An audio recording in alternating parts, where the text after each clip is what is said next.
Allô Internet! Je pensais pas parler de ce genre de sujet-là dans ma chaîne YouTube, mais pourquoi pas l'aborder parce que j'ai l'impression que ce sujet n'est jamais trop parlé.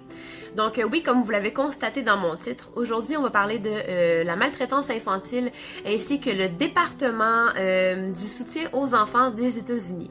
Entre autres parties, on va parler de l'affaire Gabrielle Fernandez. Donc c'est parti!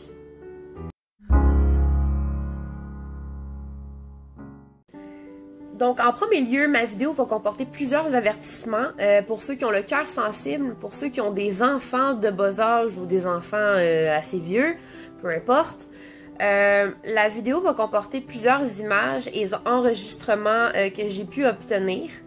Donc, les vidéos et les photos, évidemment, on voit Gabrielle, on le voit dans un bon état comme dans un mauvais état.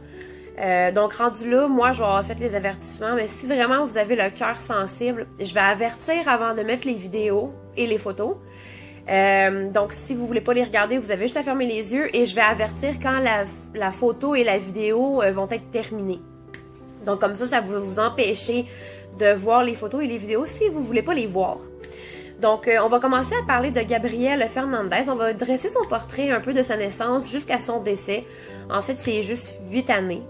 Gabrielle Fernandez, lui, est né à Palmdale, en Californie, le 20 février 2005.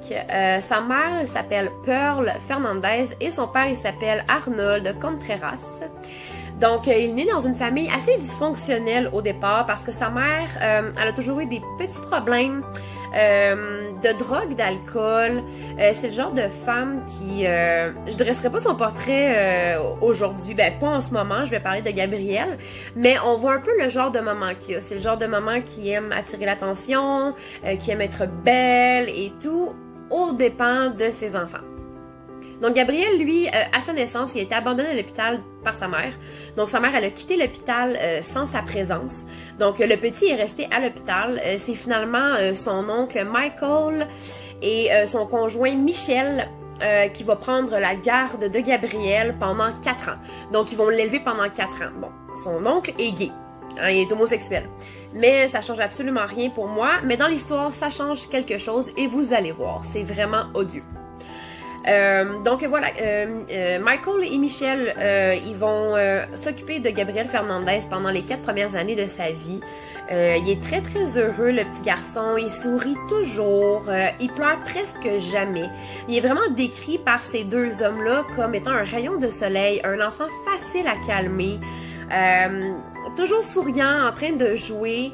Et puis tout. Donc voilà, et ensuite après, quand Gabrielle Fernandez a eu 4 ans, il a finalement été placé sous la garde de ses grands-parents parce que le grand-père de Gabrielle était contre l'homosexualité et il disait que vu que Gabrielle était élevée par des homosexuels, il allait forcément devenir homosexuel. Et il était contre ça, donc il a décidé de prendre la garde de Gabrielle et de l'élever avec sa femme. Donc ça, c'est les grands-parents du côté maternel. Donc ils ont élevé l'enfant et puis jusqu'en 2000. Gabrielle Fernandez va vivre chez ses grands-parents seulement pendant 3 ans, donc de 2009 à 2012. Et en 2012, Pearl va obtenir la garde finalement de Gabrielle. Et on a su par la suite qu'elle ne voulait sa garde que pour l'augmentation des allocations familiales, qui a augmenté d'environ 200 $. Parce qu'avant que Gabrielle soit là, elle avait environ 450 $. Et après l'emménagement de Gabrielle chez elle, elle obtenait maintenant 760 $. Donc c'est environ 200-300 $ de plus.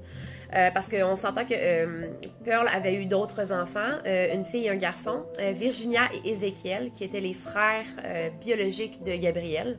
Dans le fond, ils étaient tous nés du même père et de la même mère, soit Pearl et Arnold, qui lui, comme j'ai dit plus tôt, était en prison au moment des faits. Donc, en 2012, Gabrielle Fernandez va emménager chez Pearl et Isoro Aguirre. Isoro Aguirre, lui, c'est le petit ami de Pearl. C'est un agent de sécurité. Il mesure 6 pieds 2 et pèse 270 livres.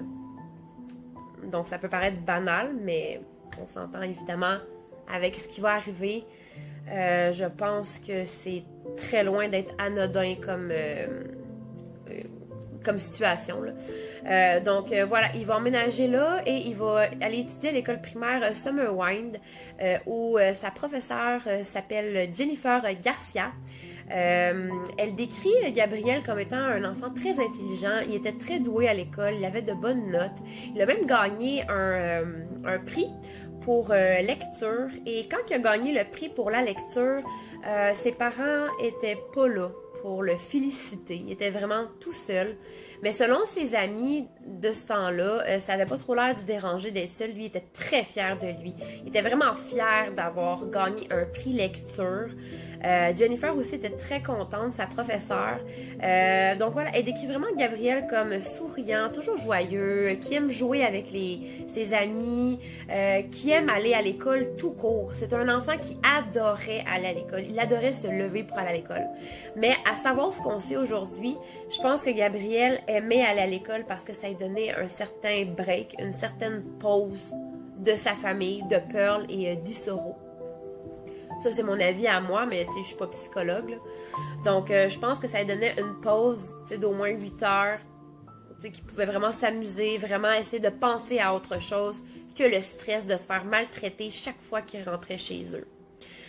Donc, les sévices subis par Gabriel, ça s'est fait petit à petit. Évidemment, dans ce genre de famille-là, quand il y a de la maltraitance physique et psychologique, ça commence jamais du jour au lendemain. C'est toujours petit à petit, il va arriver quelque chose et là, on va le taper par-ci, après ça, on va le taper par-là. À un moment donné, ça devient récurrent, ça devient à tous les jours. Et on pense que Gabriel a souffert du syndrome de bouc émissaire de sa mère. Donc, en fait, le syndrome de bouc émissaire, c'est pas même compliqué. Tout le monde a déjà entendu ça. T'es le bouc émissaire de telle ou telle personne. Mais en fait, souvent, c'est si moi, je m'aime pas comme je suis, ou il y a des défauts que j'aime pas chez moi et les défauts que je vois chez mon enfant qui sont les mêmes que les miens, je vais avoir tendance à punir mon enfant d'être comme moi. Ou de faire les choses comme moi parce que moi, je me sens pas bien à l'intérieur. C'est quelque chose qui m'écœure. Fait que je vais faire subir ça à mon enfant parce que moi-même, je suis incapable de le vivre avec ça. Donc, évidemment, petit à petit, Gabriel a fini par subir quelques sévices. Au départ, c'était assez banal. C'était des petites tapes par-ci, des petites tapes par-là. Évidemment, il a été frappé avec des ceintures, avec le bout en métal. Il a été frappé avec un bat de baseball.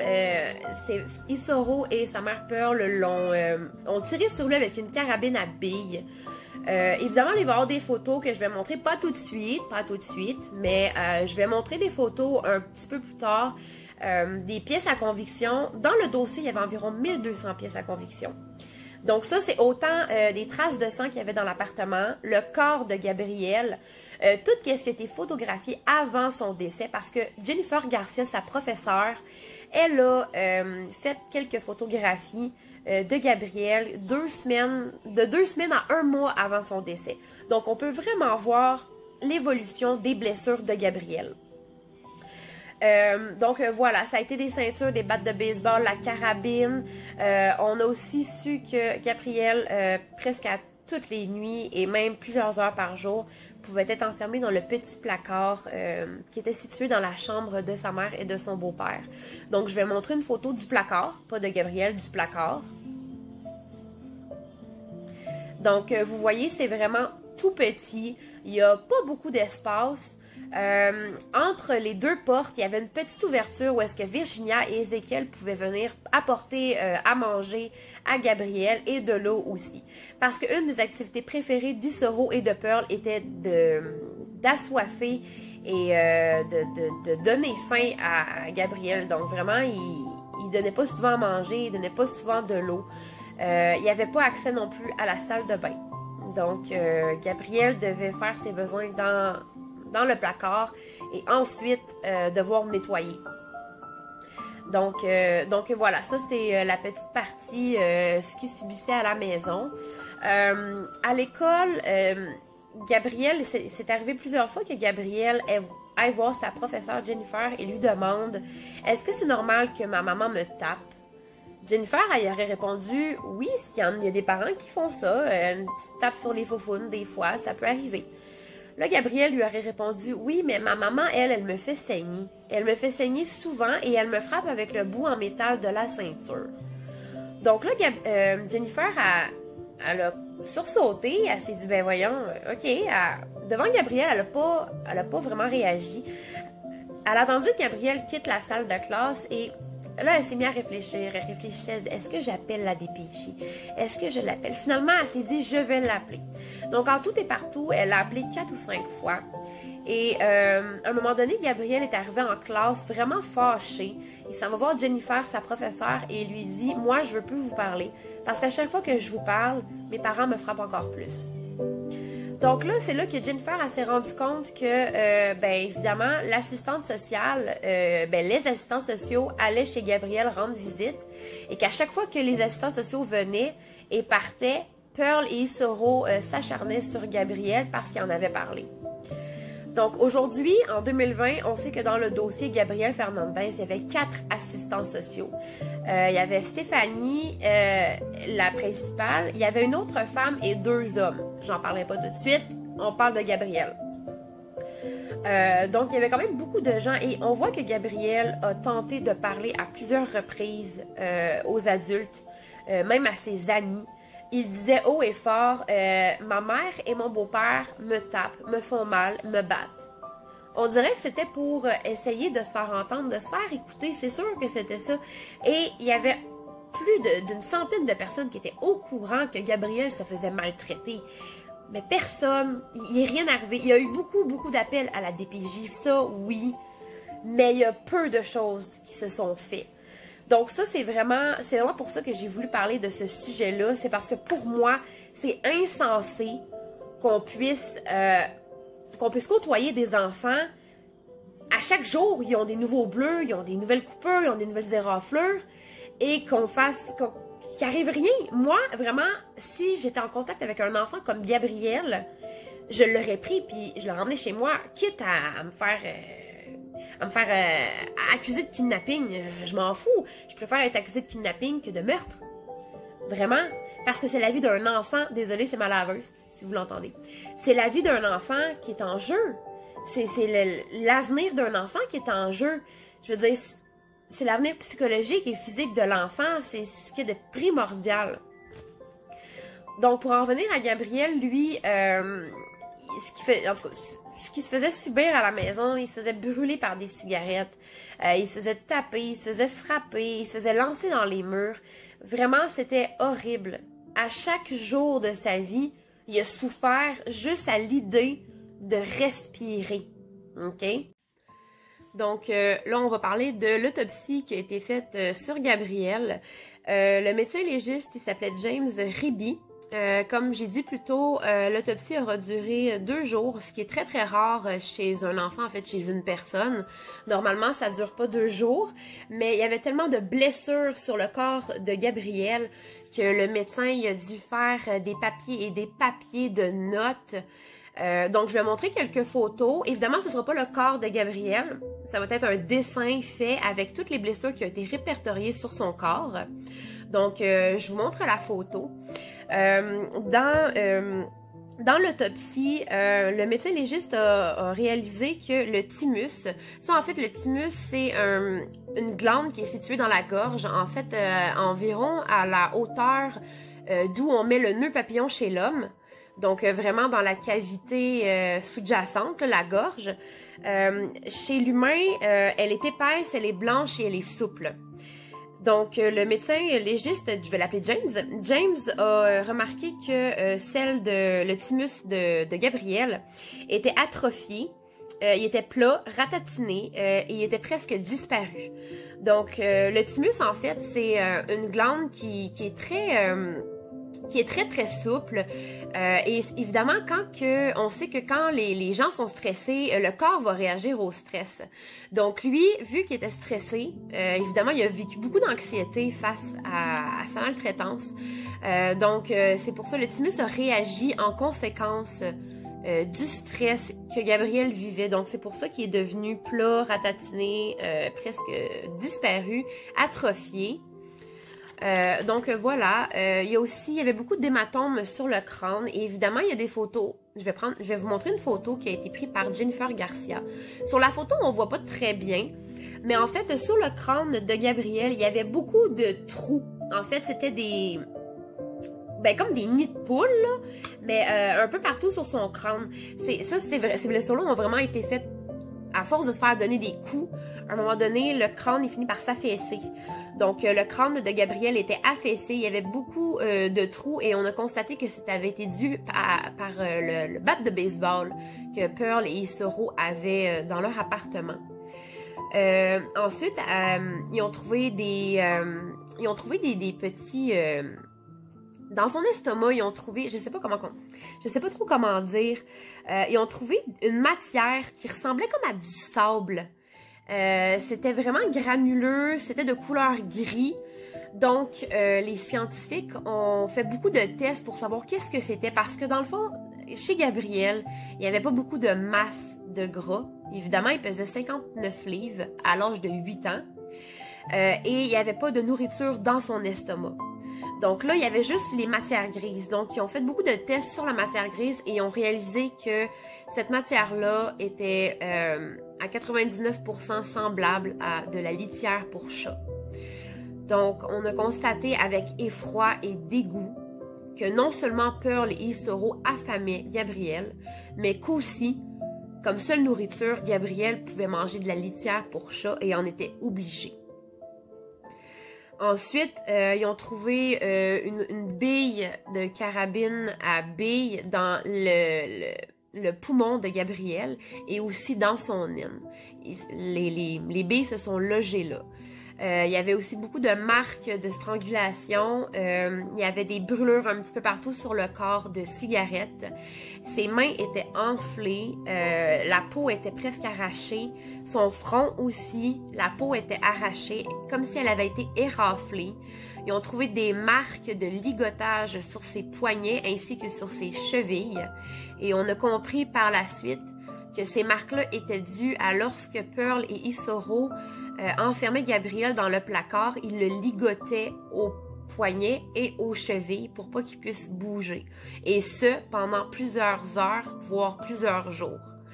Donc, avec toutes ces informations-là, et de toute façon, je pense qu'on le sait tous, à force d'être ligoté aux poignets et aux chevilles, on finit par avoir les marques. Ça, c'est surtout quand on se débat. Quand on essaie de se débattre, évidemment, les cordes vont finir par faire leurs marques sur les poignets et sur les chevilles. Donc, Gabrielle, il y en avait beaucoup. Il y avait beaucoup de coupures aussi, il y avait beaucoup de bleus, d'hématomes, il y avait un œil au beurre noir, il manquait une dent, il y avait les lèvres enflées, il y avait les lèvres coupées.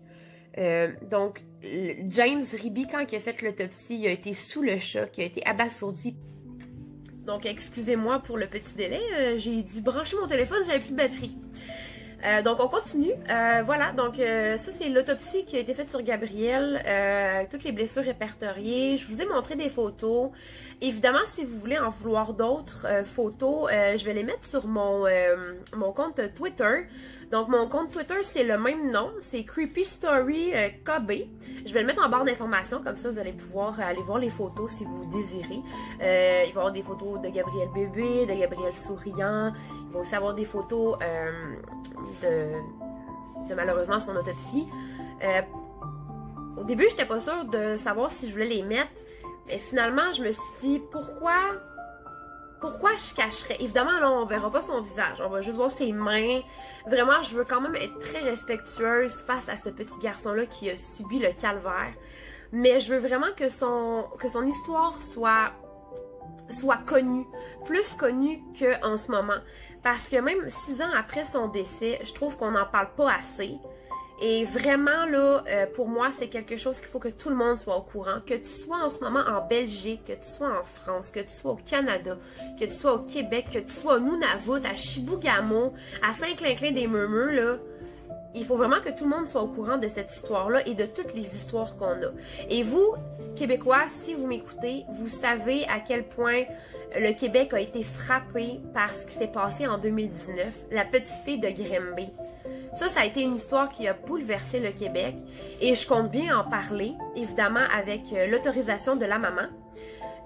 Donc ça va être un sujet à venir, mais pour l'instant, je dirais rien parce que c'est encore en cours, il y a encore des informations qu'on connaît pas, qu'on sait pas, mais pour moi, c'est vraiment très important. La DPJ, il y a vraiment une faille dans la DPJ. Celle du Québec, je la connais pas encore, mais celle des États-Unis, par exemple, il y a une mouche.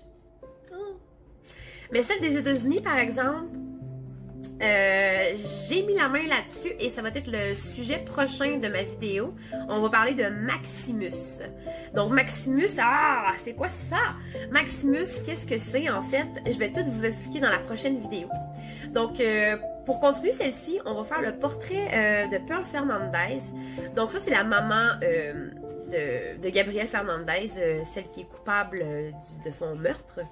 Donc la famille a décrit Pearl Fernandez comme une femme étant très manipulatrice, menteuse, voleuse, provocatrice, surtout, je vais vous montrer des photos évidemment, surtout comment qu'elle s'habillait, toujours en petite jupe, gros maquillage, cheveux toujours bien préparés, craque de sein à l'air, vraiment c'était là la femme qui aimait se montrer là.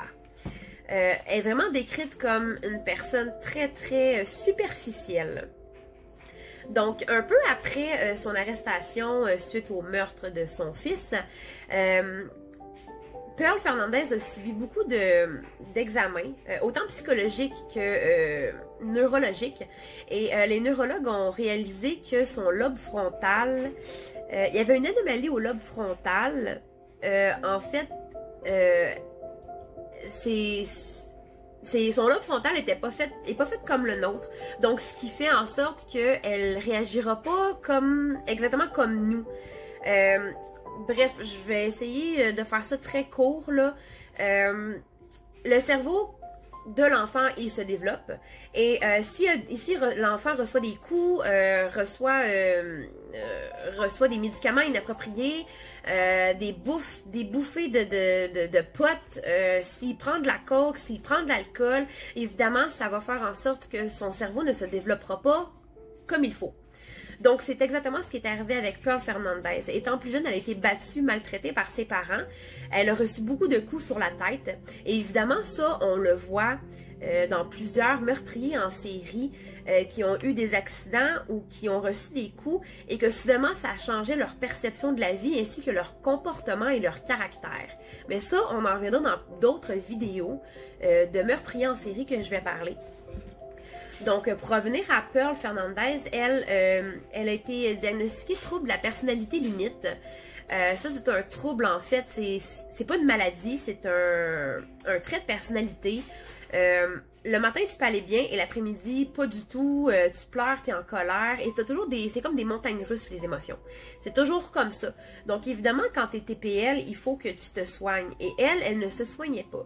Vu qu'elle ne se soignait pas, évidemment, elle avait des up and down dans la même journée de comportement, de caractère, de sentiment, ce qui aurait pu altérer, en fait, l'image qu'elle voyait de son fils.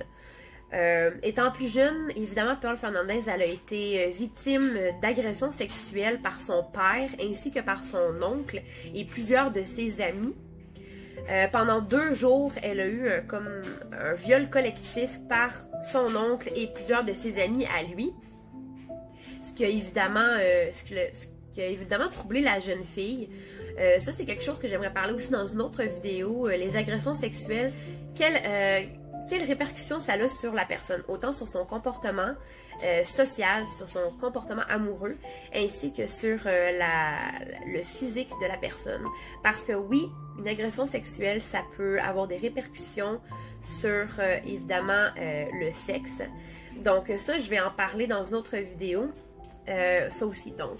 Voilà, Pearl Fernandez, c'est ça. Elle a été aussi diagnostiquée trouble de l'alimentation. Trouble de l'alimentation, ça, c'est boulimique, anorexique, et etc., etc. On n'embarquera pas dans le sujet. C'est très vague, en fait, son diagnostic, là.